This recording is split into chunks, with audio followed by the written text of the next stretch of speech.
So up at Clarion, we wouldn't even have met. Like, if I never had got kicked out of school and went through a whole phase of just being I was never a school nigga. I was always at school for football.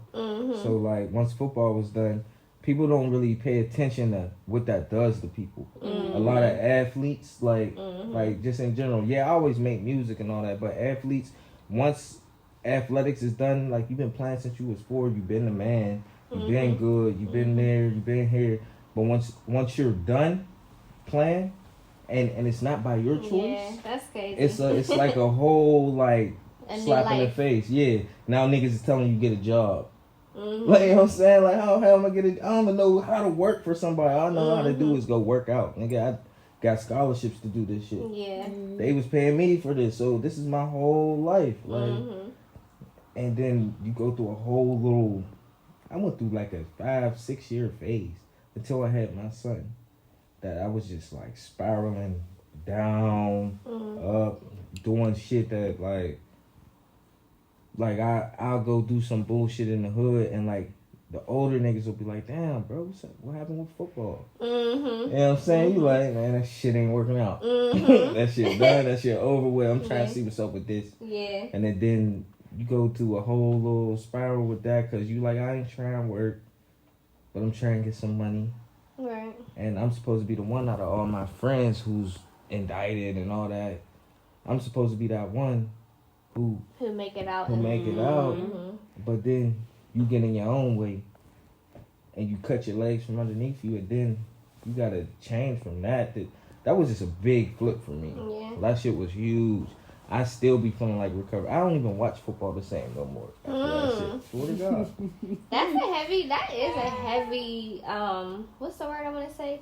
Like, not responsibility, but like that's just a heavy jacket to put on, like you said, being a person. Like, you was the one supposed to make it. And like you said, if you make any mistakes, people's like, well, what happened with football? And you like, nigga, I'm trying to figure out what happened with football, I'm trying to figure it out, right?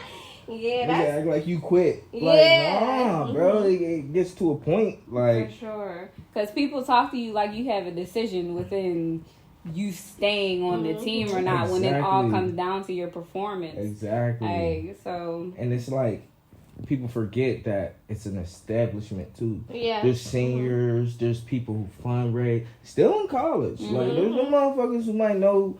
You might go to a big school and this motherfucker might be cool with Jack Nicholson or some shit and be able to get Jack Nicholson to the game. Oh, this kid might be able to play. Yeah. Like, and then you're going against kids, like, because I know you're from the city. Like, we're all from the city. Yeah. So me and Kenz, we went to high school together, and we got to see the difference because we were cheerleaders, so we have a little bit of an understanding of what it's like to be a part of a team. And we were real close to our football team, our cheerleaders, so we just kind of understand how they felt and what they was going through and stuff like that. And like, being a city team, it's different when you're just playing off passion than when you're a WPIAL team and you got funding behind you. Oh my God. You got better gym equipment, you got better trainers, you have a lot more support than what just an average city team has. Like, way more. I went to Gateway at the time. And it was a pretty older good days, school. Everybody wanted to go to Gateway. Yeah. All the sports players, all of them wanted to go to Gateway.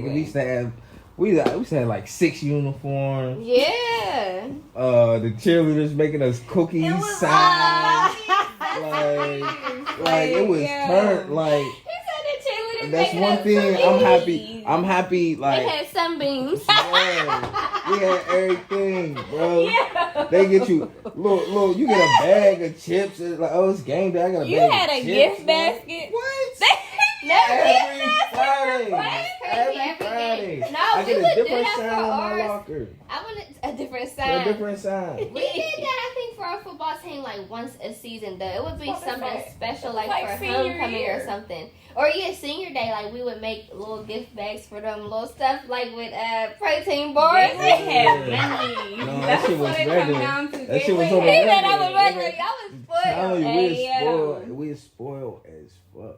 But we worked so hard. And it was like being in college. Before being in college, then when you go to college and it's not like, you know what I'm saying, you're not hold to that high standard that you was. Like, you're not the man no more. You're the new kid. Yeah. And then fucking, like, the culture up here is trash. Yes. Like, niggas is a bunch of losers. What? Football coach Clarion was non-existent. Culture period in Clarion. It was not, but football, like Spirit.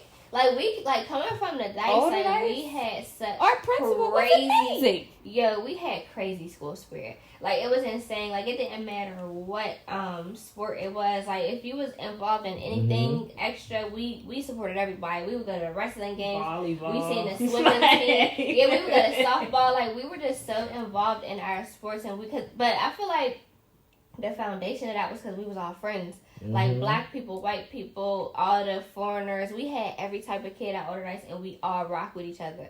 Like if they threw parties, we was at their parties. If we threw parties, they was at our party. Like we had a real foundation of love at our school. So our spirit was crazy. Then we got to Clarion, and it was like dead.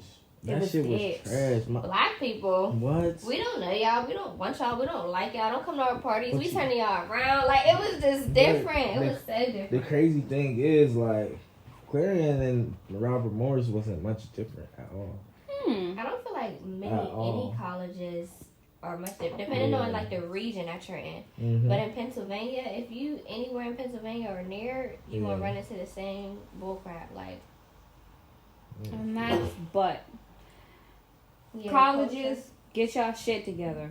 Please. College kids, cause we the ones. Boys. Yeah, we the ones who run that whole situation like the kids. You know what I mean? We can literally, and that's in any institution, just the people.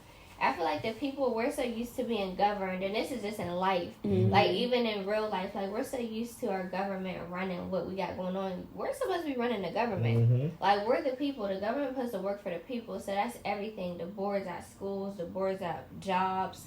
Everything, and we sit back and we allow them to govern us, and that's backwards, but we've gotten used to it. But yeah, like if we was to create the narrative at colleges, like you know what I mean, create what we want to see and make people support it because we showed them the bigger picture and really have support to carry that on. Like it'll change stuff, it really will. But were you done with your pivotal moment? I'm always pivoting. I know that's right. I'm always pivoting. Nah, that's for real. But yeah, well, there was that. There was college, and then while I was in high school, one of my best friends he had got killed. That was like super pivotal. Y'all remember Duders? Y'all know Duders? Yes. He went to Gateway at a point. Y'all remember that? Yeah. And like in that whole little span, that whole relationship, me, him, and my man Daryl who had passed, we had the essay boy. Yeah. Did people call him Essay? Wasn't his real name Daryl? That sounds familiar. No, they call him Mook. Mook. He's from the South Side. He was from the South Side. Okay, I think they got similar names. I might be. Yeah. I don't know. That boy was tight. Like that was my boy. And the thing, like the week before he died, we was like arguing about something. And we wasn't cool, and my grandma had told me, she was like, man, and this is random, I'm on my way to practice. She's like, man, you and Daryl still arguing? Y'all still not cool? I'm like, no, I don't even want to talk about it. She like, you need to make that right, because, you know, people only hear for but so long. And I was like, and then I did that, and that was like the last week I had with him. Like, we was beefing like a month. Oh. And this went from every day I'm living in this nigga's house down there. Like, then and we beefing for like a month, and then that last week it was like we just was getting back cool, and then you know what I'm saying? Grandma's got a certain type of anointing. It's crazy, man. It's foresight wild. on. It was a real foresight. Like she was like, yeah, go. I did that shit, and we just kept getting better and better. He went down North Carolina and got killed by a white dude. Okay, yeah, that is a story. I heard his story. I did hear that because he was on like a football trip or something, right? And my other, I treat him like he's my little brother. His name Tom Woodson. He played quarterback at Akron. He got shot. You know, and that changed everything. That changed everything I get at the whole school. We got kids who got shot. We got it looked like some racist ass shit.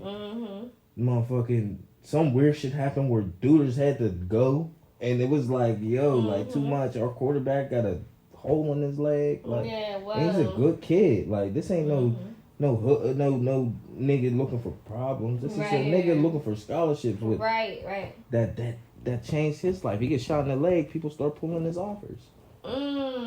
You know, you go from going to Arizona, LSU or some shit, you get shot in the leg. Now you got D2. Now you gotta stick at D2 because you got shot. Ooh, and that's something that you can't control. Exactly, but he prevailed and he got through. And he went to Akron and did good. That's good. Didn't he? Sound like a setup to me, Gateway. Yeah. Not Gateway. Man, I wish people really got to come to Gateway. Yo. That's how we feel about the dice. I wish I got to come to the dice because I'm like, yo, I would have had more, like, they had white people at the dice, right? Yeah, for sure. We should have collabed. We should have partied together more. For sure. Yeah. Like, we could have sister school job because we did that with Kappa. You know, Kappa don't really have sports. So, like, we kind of sister school with them. And, yeah, like. That would have been turned. Like, there was enough love for everybody. I'd have been at parties and, y'all ever been to, like, a barn party and shit? No. Not like, so bro, I went to a barn party in high school. Yeah, like, that sounds hard. Like, we would go to like mansion parties in high school because like we went to school with Jewish kids. Yeah.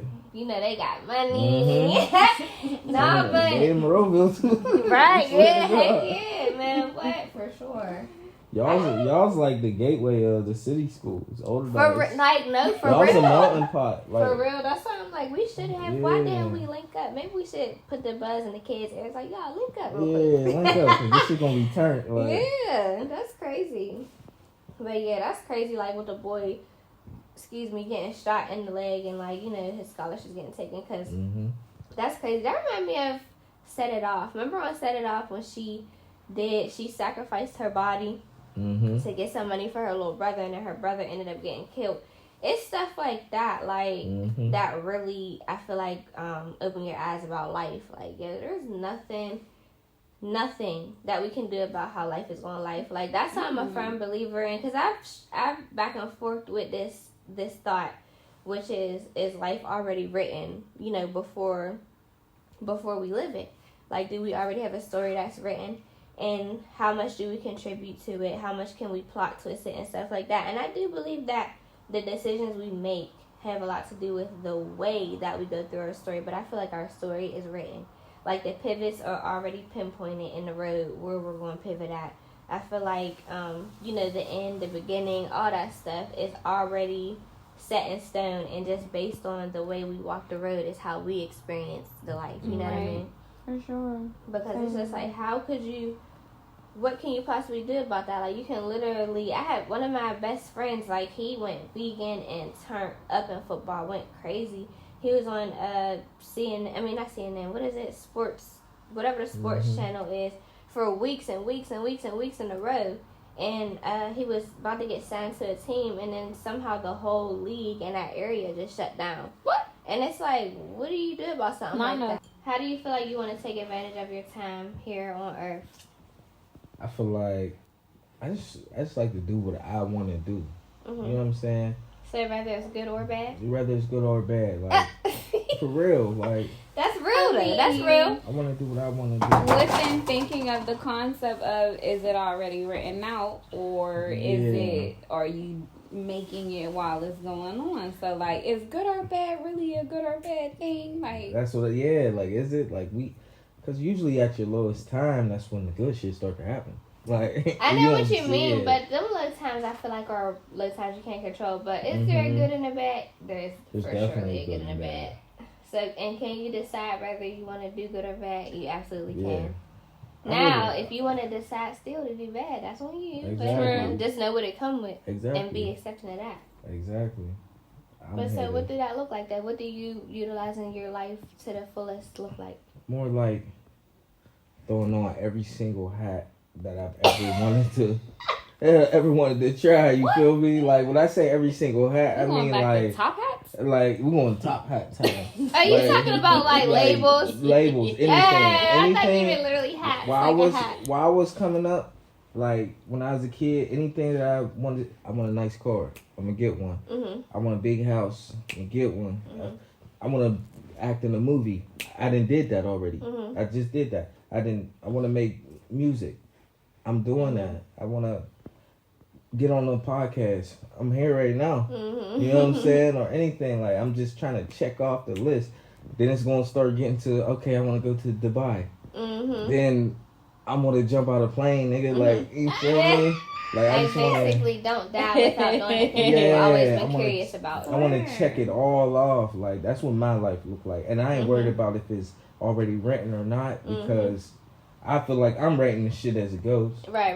You know what I'm saying? I'm not religious, but I'm good. I'm spiritual in thinking about energy. I feel like what I put out, if it's positive, it should come back, and if it doesn't come back, I'll be able to sprinkle what I got on it and not even be a factor in my life.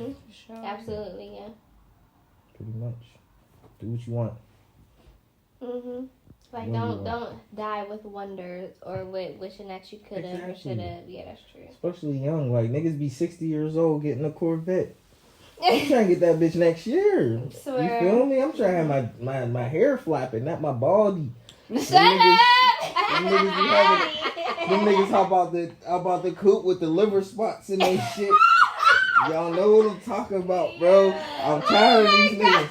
You old niggas need to pass down the game so I can get my vet. What'd you say, in your 80s with a 23-year-old in the passenger? Yeah, I mean, niggas need to be 25 in a vet. Like, because real life, this is a real life people he's talking about. Like real life people. Okay. Y'all know, I have not seen a nigga around here or a person around here. I might have seen like one white dude and he had a McLaren or a Maserati with a drop top. That bitch was cold. But there's a black dude in Garfield that drives a black Maserati. I seen it. See? I think he's older too. My man just got a Maserati, and like that's a small like small community of people who's driving Mazzies. Like the rest of the Mazzies is 50 plus, like niggas dads and shit. Like, man, nah. Trying to do that shit while I'm trying to live while I'm young, and as I get older, set it up for my kids to live. That leads me to one last topic I feel like we should talk about. So, you know how back in the day, like, people would live, they would work, you know, they would do all the things that young people do, and then when they get older, they would get, like, luxuries of life. So I feel like these days, we get luxuries so soon that the value is not the same. Like, do you feel like we're really capable of valuing certain luxuries while we're young? Because, like, we'll just get it to flex and, like, enjoy it and have fun, and then it's like, it just is what it is. We'll crash out or whatever. Meanwhile, old people will get their shit when they, like, 45, 50 plus, and they'll have it, they'll preserve it, they'll take care of it. Like, do you feel like we kind of lost the value in luxury because of the fact that it's accessible now because we see it on the internet, everybody get it young, like, you know? There is no value. That's how I feel. It's just material. That's true. That's true. It's material. That's all it is. If you want it, go get it. That's true. It's at your expense. I guess the value is in the experience. In the experience, there go your value right there. Absolutely. And understanding that it seems like the older you get, the more you appreciate things. Yeah. So it's just like you strategize. You can, if you want to, strategize your life amongst that. Like whether you want this right now, or you're moving for how you see your future, in which you understand you will appreciate certain things, certain choices you made in your past a little bit more in your future when it comes to your children, yourself, your spouse, financially wise. Like, so quick one, live fast, die young. How do y'all feel about that? Shit. Naturally, I am. Is it self-explanatory? Die old. I would prefer to die old, but you know, if you hitting them boxes on your checklist, because them same motherfuckers will be old. They can't even check off them lists. Like, I know ain't no 60-year-old about to hop out no plane, bro. What? You There are 60-year-olds hopping out of plane. 60-year-olds hopping out of plane. They exist. But I ain't trying to hop out no plane off no 60-year-old. Then what? With Pop a out 60-year-old heart. Get some Viagra. You know, I gotta get the Viagra for the young shorty. Got bare bed. Why did everything gotta end? No, why did any man's perfect experience gotta end with some Viagra? It got to. I mean, every man's perfect experience gotta end with getting laid. The relaxation. That's what heaven is. That's where it is. That's the closest. That's the ultimate. That's the ultimate end of the night. You know what I'm saying? That's the. Yeah. I feel like if we were to ask any man in the world to describe their perfect day, it's gonna end with heaven sex. is where the cat says, "Come on in." I'm like, bruh, that's so funny. He said, "But I don't want to hop off a plane and have to go get Viagra." Who said after the skydive it's sex? Who even said that? You Too got much all this adrenaline. They gotta go somewhere. You know what I'm saying? You got all this adrenaline. Your meat ain't All getting this up. excitement, passion. Look, I'm about to do a commercial for Viagra right now. Your meat ain't getting up. You just got off the plane, get you some Viagra. Yeah, I'm crying. No, That's literally like the end all be all. Yeah, we young now. This motherfucker, the wind blows. Yeah, We young now. And that's terrible. Whatever. Not all young men though. Not all young men. Not all young. No. Yeah, you are right. I mean, there are. If you got bad health or like I don't know, like you might, bad. yeah, you can eat bad or have like mental issues or whatever. Like At the wind can't blow. get into it. She brushed past me. I didn't know what to do. That is so funny. That's the only one I ain't got to worry about. Well, great.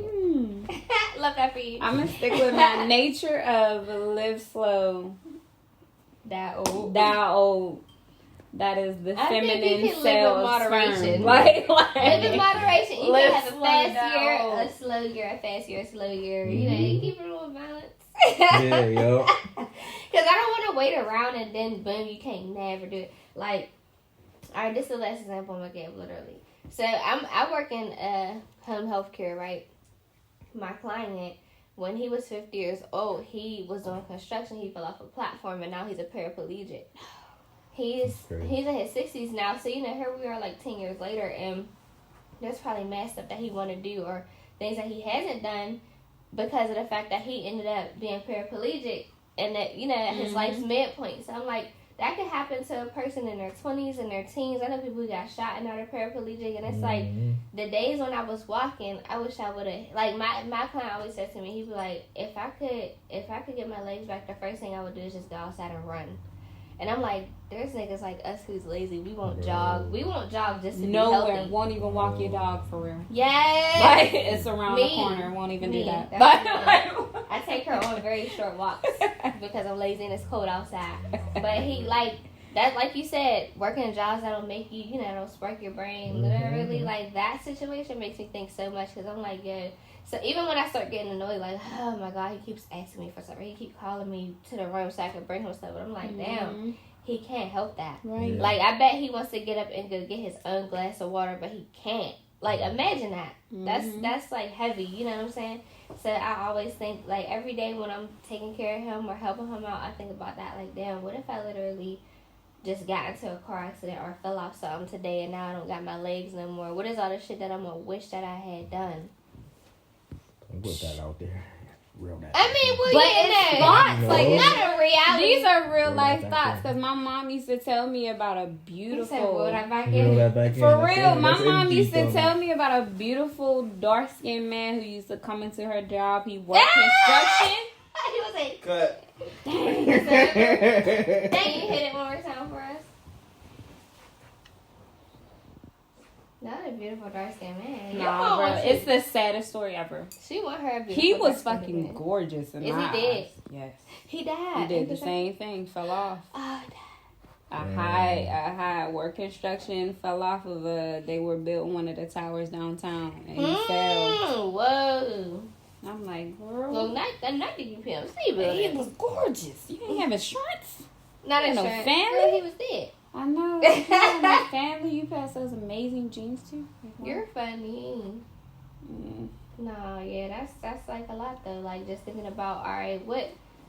I don't ever want to be in a position where I'm sitting and thinking like shoulda, coulda, woulda. Like I wish I would have did this while I could. Like I wish I could. You know what I mean? Like because you could. There's a way to do every fucking thing. If you really want to be a millionaire, if you give yourself a 30-day mark to be a millionaire, it might not be a beautiful journey, but it's plausible. You can do it. It's possible. You can do that shit. Like if you're willing, it depends on what you're willing to do for it. You can do it.